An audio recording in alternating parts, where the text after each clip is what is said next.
Smooth గా చాలా cool గా మాట్లాడుతున్నట్టు. అంటే మేబీ లైక్ అక్కడ అయ్యో మైక్ లో కదా కొంచెం వాయిస్ గట్టిగా వెళ్ళడం వల్ల నెగిటివ్ అవుతున్నాను అని అర్థమయ్యి వాయిస్ పెద్దదే గానీ మేబీ కొంచెం టోన్ తగ్గినట్టుంది అంతే. టోన్ తగ్గినట్టు అది అలవాటు అయిపోయినట్టుంది. ఇదే కంటిన్యూ చేస్తావు. చూద్దాం ఎంతవరకు అవుతుందో. బట్ యా నేను ఆల్రెడీ కంటిన్యూ చేస్తున్నాను 3rd వీక్ నుంచే. కంటిన్యూ అయిపోయింది అంతే. మళ్ళీ ఇలా రాదంటావు. వస్తుంది గొడవ వస్తుందంటే ఆటోమేటిక్ గా వాయిస్. గొడవలో కూడా అంతగా ఏం రాలేదా? అబ్బా అయితే తగ్గిపోయింది. మా ఇంట్లో వాళ్ళు హ్యాపీగా ఫీల్ అవుతారు. అయితే దొంగ పిల్ల నువ్వు ఎన్ని మా శ్రీజకి ఎన్ని తెలివితేటలంటే వెళ్ళావు పవన్ కళ్యాణ్ వస్తున్నా అక్కడికి పవన్ కళ్యాణ్ నామినేట్ చేసావు. Okay fine. తర్వాత నామినేట్ చేయడానికి ఒకరికి ఇవ్వాలి అంటే మాధురి గారిని ఎందుకు చూస్ చేసుకున్నావు? యాక్చువల్లీ నిజంగా చెప్తున్నాను, ఆవిడ పేరు మాధురి గారా మాధవి గారా అని కన్ఫ్యూజన్ ఉండే. నిజంగా ఐ స్వేర్ ఆవిడ అడిగేటప్పటికి చాలా ఇదిగా రియాక్ట్ అయ్యారు. I didn't expect that. అంటే మనం ఏంటంటే ఒక పొజిషన్ లో ఉన్న వాళ్ళు ఎంత పెరిగినా సరే ఒకలానే ఉంటారు అని అనుకుంటాం కదా, తెలియాలి అని చెప్పి నేను అనుకోలేదు ఎప్పుడు కూడా. సో చాలా ఎక్స్పెక్ట్ చేయలేదు నేను. అలా అనేటప్పటికి తర్వాత వచ్చి కట్ చేసేటప్పటికి అది ఉండిపోయింది అనమాట నాకు మాట్లాడాలి అని చెప్పి. సరే వెళ్ళి గెలికినా మాట్లాడినా అయిపోయింది. బట్ ఆవిడ డైరెక్ట్ నామినేషన్ అని చెప్పి ఉందన్నమాట. నాకు ఆవిడ ఆ రోజు నామినేషన్ చేయబుద్ధి కూడా కాలే చెప్పాలంటే. ఆవిడ ఇద్దరు నామినేషన్ లో ఉన్నా సరే ఆవిడ చేసేదాన్ని కాదు, ఎందుకంటే ఆ వీక్ అంతా సటిల్డ్ అయిపోయారు కాబట్టి.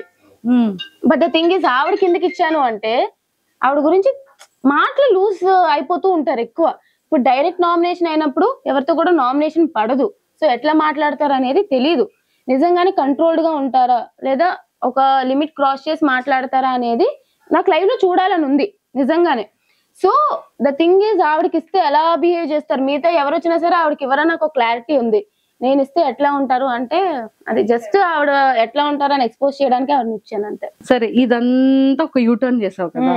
సో ఇది అయిన తర్వాత సంచాలకి ఎవరిని తీసుకుంటారని అడిగితే మళ్ళీ మాధురి గారే. అదేమైంది అంటే నా టీంలో కొంతమంది ఉన్నారు, వాళ్ళ టీంలో కొంతమంది ఉన్నారు, విడిపోయినాం మొత్తం. సో ఈ టీంలో ఎవరు వచ్చినా నాకే సపోర్ట్ చేస్తారు, ఆ టీంలో ఎవరు వచ్చినా బర్నీ గారికి సపోర్ట్ చేస్తారు. అలా అయిపోయింది సిచ్యువేషన్. అక్కడ ఇద్దరు సంచాలకులు ఒప్పుకోవట్లే. సో ఏమన్నాము అంటే ఖచ్చితంగా మా మీద డెసిషన్ కాబట్టి ఫస్ట్ మీ దాంట్లో ఒకరు తీసేయండి మా దాంట్లో ఒకరు తీసేయండి అని చెప్పి మేము అనుకున్నాం. కానీ అప్పుడు బిగ్ బాస్ అనౌన్స్ చేశారు టవర్ కూడా చూడాలి అని చెప్పి. అప్పటికి కూడా ఆ టీంలో అందరూ గట్టిగా మాట్లాడుతున్నారు కానీ మాధురి గారు సైలెంట్ అయిపోయారు. అది అబ్జర్వ్ చేశా. ఇప్పుడు నా టీంలో తీసుకొని ఏమైతుంది, వాళ్ళు నాకు సపోర్ట్ చేశారు అంటే క్లియర్ గా టీంలో తీసుకున్నారు కాబట్టి అన్ఫేర్ జరిగింది అని చెప్పి మళ్ళీ ఇంకొక గొడవ చేస్తారు. అలా ఎలా ఒప్పుకుంటాము అని చెప్పి వాళ్ళు ఒప్పుకోరు. సో వాళ్ళ టీంలోనే ఒకరిని సెలెక్ట్ చేయాలి ఖచ్చితంగా. నాకైతే అది ఉంది. బర్నీ గారు అది ఆలోచించారో లేదో తెలియదు కానీ వాళ్ళ టీంలో ఒకరిని సెలెక్ట్ చేస్తేనే నాకు అది ఫేర్ డెసిషన్ వచ్చినా సరే అన్ఫేర్ డెసిషన్ వచ్చినా సరే బాగుంటది అని నా ఫీలింగ్ అనమాట. వాళ్ళ టీంలో ఎవరిని సెలెక్ట్ చేయాలని ఆలోచించినప్పుడు మిగతా వాళ్ళు ఎప్పుడైతే బిగ్ బాస్ అనౌన్స్మెంట్ వచ్చినా సరే ఎగురుతున్నారు, మాధురి గారు ఎప్పుడైతే సైలెంట్ అయిపోయారో అది చూసినప్పుడు ఆవిడకి నాకు పడదు. ఫేర్ డెసిషన్ తీసుకుంటారా అన్ఫేర్ డెసిషన్ తీసుకుంటారా, ఈ టైంలో ఆవిడ ఏంటి అని తెలుస్తుంది అని చెప్పి నేను మాధురి గారు నాకు ఓకే అన్నాను. ఆ టీంకే సపోర్ట్ చేసింది కాబట్టి మాధురి గారు బర్నీ గారు కూడా ఓకే అన్నారు. నిజంగా ఆ టైంలో అయితే మాధురి గారు ఫేర్ డెసిషన్ తీసుకున్నారు. అప్పుడే ఆవిడ మీద ఒపీనియన్ మారింది నాకు. ఎలాంటి ఆ తర్వాత మీరిద్దరూ మంచి క్యూట్ గా మాట్లాడుకుంటున్నారు కదా మాధురి గారు. అంటే నాకు నిజంగానే అప్పుడు ఒపీనియన్ మారింది. ఓకే ఆవిడ ఒకవేళ ఫేర్ డెసిషన్ దగ్గరకు వస్తే నిజంగానే ఫేర్ గా ఉంటారు, అట్లా ఏమి ఇట్లా చెయ్యరు అని చెప్పి నాకు ఒక ఒపీనియన్ మారిపోయింది అనమాట. తర్వాత మంచిగానే ఉన్నారు నిజంగానే. లోపలికి వెళ్ళాక నాతో అట్లాగా కూర్చొని మాట్లాడేవారు. సో ఫన్నీగానే, కావాలని గొడవ ఏం లేదబ్బా. పేరు దగ్గర మా ఇద్దరికి కొంచెం అలా క్లాష్ వచ్చింది. ఆ క్లాష్ అంతా నామినేషన్ లో తీరిపోయింది. సంచాలకులు ఆవిడ గురించి నాకు ఒక ఐడియా వచ్చింది, ఆవిడకి నేను ఏంటంటే ఐడియా వచ్చింది. సో తర్వాత నార్మల్ అయిపోయింది. ఇద్దరు ఫ్రెండ్స్ అయిపోయారు. ఫ్రెండ్స్ అని చెప్పను కానీ ఏదో చిన్నది మాట్లాడుకోవడం అయింది. మేబీ నామినేషన్ లో వచ్చుంటే మళ్ళీ పోరాడేవాళ్ళం అంతే. మరి ఉల్లిపాయలు దొంగతనం ఏంట్రా శ్రీజ లోపల? ఉల్లిపాయలు దొంగతనం చేశారా? కళ్యాణ్ చేశాడు, ప్లేట్ లో ఉంటే అది తీసుకొని తిన్నా, అది కూడా దొంగతనం అన్నారు. చెప్తున్నానా నిజంగానే ఆ రేషన్ అనేది ఇంత ఇచ్చారంట. ఆ టైంలో కూడా ఇట్లా చేశారు. నాకు అర్థం కాలే. ఆ వీక్ అంతా అలా జరిగింది.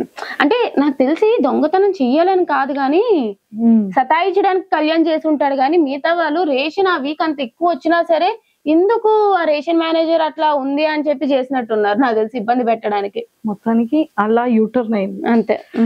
కానీ ఎంత ఫన్ అనిపించిందో పాప ఇమాన్యుయల్ ని కెమెరా అయ్యో ఇమ్ము కెప్టెన్సీలో గొడవలే అయినాయి. ఎంటర్టైనింగ్ వీక్ ఉంటది అనుకున్నాం కానీ ఇట్లా ఎంటర్టైనింగ్ వీక్ ఉంటదని ఎక్స్పెక్ట్ చేయలేదు ఎవరు. చాలా ఫన్ అనిపించింది. ఎస్.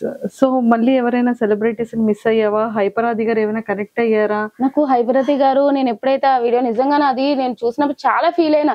నేను దసరా ఎపిసోడ్ నుంచి వెయిట్ చేస్తున్నాం వస్తారని చెప్పి. సో చాలా ఫీల్ అయినా అనమాట.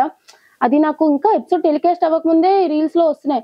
సో చాలా ఫీల్ అయిపోయింది. అయితే నేను ఆ వీడియో పెట్టగానే నాకు నెక్స్ట్ లో చాలా మెసేజ్లు వచ్చాయి. చాలా మంది సెలబ్రిటీస్ మెసేజ్ చేసి కమెంట్స్ చేశారు.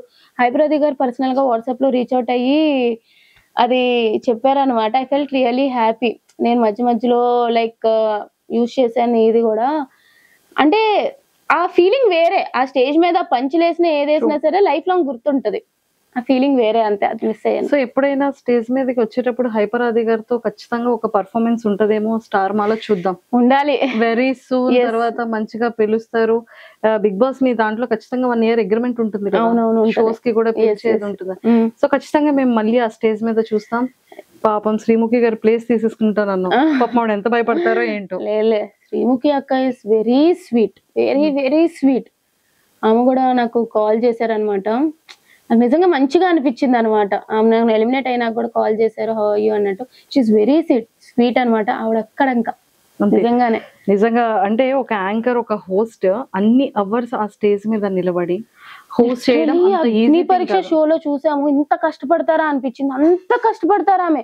మేము అట్లీస్ట్ కూర్చుంటాం, ఆమె కూర్చొని కూడా కూర్చోదు, మాట్లాడుతూనే ఉండాలి. అసలు శ్రీముఖి అక్క ఇస్ తోప్. ఇంకా నేనైతే అంత పొగుడుతా. డైరెక్ట్ గా చూసాం, ఇలా టీవీలో చూసిన దానికి డైరెక్ట్ గా చూసిన దానికి చాలా తేడా ఉంటది.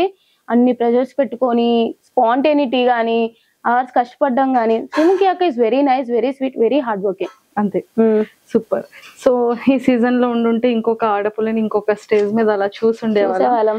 బట్ ఇంకా 1 year జర్నీ మా టీవీతో ఉంటుంది కాబట్టి ఖచ్చితంగా మళ్ళీ ఆ స్టేజ్ మీద చూస్తాం. మేబీ మళ్ళీ రీఎంట్రీ, మళ్ళీ వైల్డ్ కార్డ్ గా నెక్స్ట్ సీజన్ వెళ్ళొచ్చేమో, మళ్ళీ ఎంట్రీగా వెళ్ళొచ్చేమో. వి నెవర్ నో కదా. I manifesting. May 19th manifest చేసావు, జూలైలో అగ్ని పరీక్షకి వెళ్ళావు. అసలు ఎవరు ఎక్స్పెక్టెడ్. సో మళ్ళీ ఇప్పుడు పిలుస్తారని ఎక్స్పెక్ట్ చేయలేదు, మళ్ళీ వెళ్ళావు. ఏమో నెక్స్ట్ సీజన్ కి వెళ్ళొచ్చేమో. ఎవరి కోసం వస్తావో తెలియదు కదా. చాలా మిరాకిల్స్ జరగబోతున్నాయేమో. ఫినాలేలో ఉండొచ్చేమో. అప్పుడు వి నెవర్ నో కదా ఏమైతుందా అని చెప్పి చూడాలి. అయితే అబ్బా ఈ ఇంటర్వ్యూ ఒకప్పుడు మళ్ళీ కట్ చేసేసుకో, మళ్ళీ శ్రీజ స్టేజ్ మీద కనబడ. అంతేగాను. సూపర్. సో మాకు అన్ని క్లారిటీస్ ఇచ్చేసావు. ఇంకా సుమన్ శెట్టి గారు ఏంట్రా అతను భలే క్యూట్ గా ఉంటారు కదా లోపల. చాలా మంచి అతను. అంటే ఎవరి గురించి మాట్లాడడం గానీ, వేరే వాళ్ళ గురించి బ్యాక్ బిచ్చింగ్ చేయడం గానీ అట్లా ఏం లేదనమాట. ఆడతారు, వస్తారు. ఈ మధ్య గట్టిగా అసలు సంచాలకులో అమ్మో సుమనన్న ఫైర్ వచ్చింది అనిపించింది. సో గేమ్ అయితే మారింది, చూద్దాం. బాగానే సపోర్ట్ ఉంది కాబట్టి టాప్ లో ఉండొచ్చు అతను కూడా బానే. అంతే. సో మొత్తానికి నీ టాప్ లిస్ట్ 5 అనేది నువ్వు ఫిక్స్ చేసేసావు. ఇంకొక 7 weeks తర్వాత December 21st రోజు ఎంత పర్ఫెక్ట్ అనేది మాకు తెలుస్తుంది. అవును అది కదా. సూపర్. అండ్ శ్రీజ మంచిగా ఇలానే కమర్షియల్స్ అన్ని చేసుకుంటూ యాడ్ ప్రమోషన్స్ హిట్ చేయాలన్నావు కదా, అలాంటివన్నీ హిట్ చేస్తూ దమ్ము శ్రీజ యూట్యూబ్ ఛానల్ ని ఇలా పైకి తీసుకెళ్తూ అప్పుడప్పుడు మమ్మల్ని కూడా కొంచెం యాడ్ చేస్తూ ఖచ్చితంగా.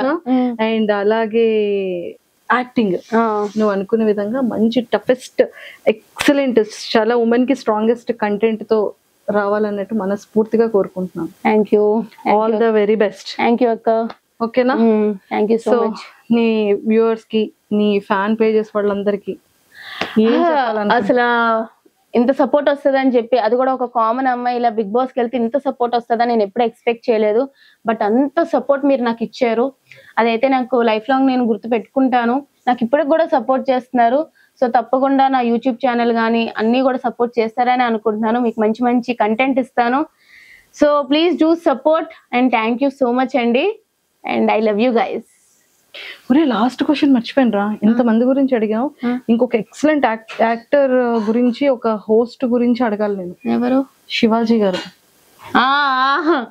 అతను చాలా, నాకు తెలియదు మిగతా వాళ్ళతో ఎట్లా బజ్ ఇంటర్వ్యూ చేశారో తెలియదు కానీ నాకు, నేను బయటకు వచ్చాక చెప్తున్నారు మిగతా వాళ్ళతో ఇలా ఉన్నారు అట్లా ఉన్నారు, కానీ నాతో చాలా మంచిగా ఉన్నారు. యాక్చువల్లీ బ్రేక్ ఇట్లా వచ్చినప్పుడు కూడా చాలా అప్సెట్ అయినట్టు ఉన్నావు కదమ్మా, ఇట్స్ ఓకే అమ్మా, లైఫ్ ఇట్లానే ఉంటది, అసలు చాలా బాగా చెప్పారు. నాకైతే నిజంగా శివాజీ గారు బాగా నచ్చారనమాట.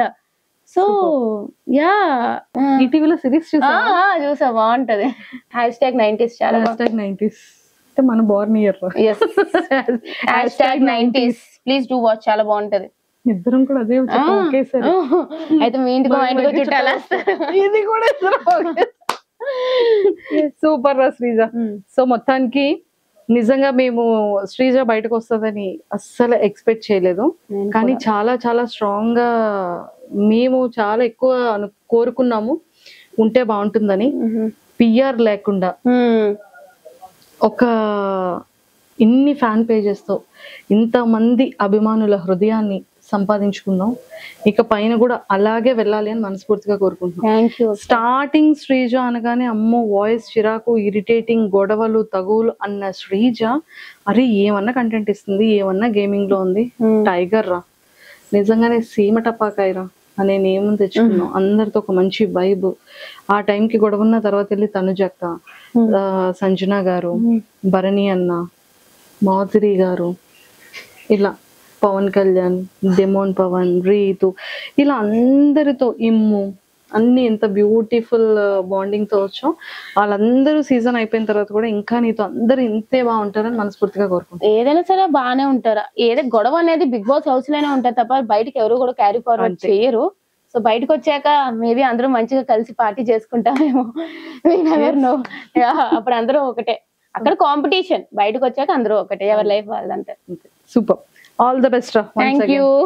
అరే శ్రీజ, నాకు పార్టీ ఎప్పుడు? నీకు పార్టీ నీకు ఎప్పుడు కావాలంటే ఇప్పుడే తీసేసుకుందాం, పద పార్టీ చేద్దాం.